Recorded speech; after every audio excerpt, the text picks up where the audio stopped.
नमस्कार, मी मीनाक्षी घोडके आणि तुम्ही पाहत आहात मनपरुत्त 24 तास. पुण्यात मोठा स्फोट, मुंडवा आणि बोपोडी परिसरातील संशयास्पद जमीन व्यवहारांवरून पार्थ पवार यांच्या कंपनीचे नाव चर्चेत आलं आहे. आणि आता जिल्हाधिकाऱ्यांचं मोठं विधान. दोषी आढळल्यास कठोर कारवाई अटळ. मुंडवा आणि बोपोडी भागातील सरकारी जमिनींच्या हस्तांतरण प्रक्रियेत मोठ्या अनियमितता झाल्याचा संशय आहे. या प्रकरणात तहसीलदार सूर्यकांत येवले यांना तात्काळ निलंबित करण्यात आला आहे. तपास अधिकारी केवले यांच्या कार्यकाळातील सर्व आदेश आणि निर्णयांची बारकाईने चौकशी करत आहेत.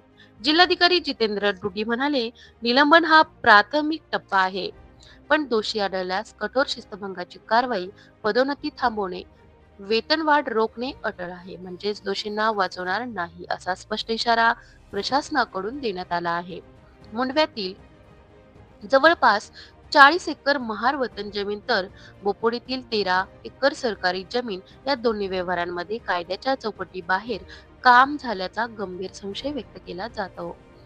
राज्य सरकारने या प्रकरणाची उच्चस्तरीय चौकशी समिती नेमली असून तपास अधिकारी 7/12 उतारे, खरेदी विक्री करार, स्टॅम्प शुल्क आणि आर्थिक व्यवहारांची बारकाईने तपासणी करत आहेत. दरम्यान माहिती अधिकार कार्यकर्त्यांनी या प्रकरणातील सर्व कागदपत्रे सार्वजनिक करण्याची मागणी केली आहे. तर विरोधकांचा थेट आरोप, हा फक्त जमीन घोटाळा नाही तर पैसा वाचवण्याचा आणि सत्तेच्या संरक्षणाचा खेळ आहे. हा व्यवहार केवळ प्रशासनापुरता मर्यादित नाही, तर सत्तेच्या गल्ल्यांपासून जमिनीच्या कागदापर्यंत पोहोचलेला संगमताचा खेळ असल्याचा आरोप विरोधकांकडून करण्यात येत आहे. जिल्हाधिकाऱ्यांचा इशारा मात्र स्पष्ट आहे.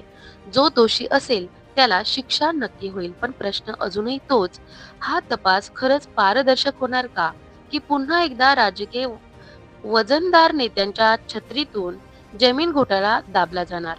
मनपरत 24 तास, मी मीनाक्षी घोडके. धन्यवाद.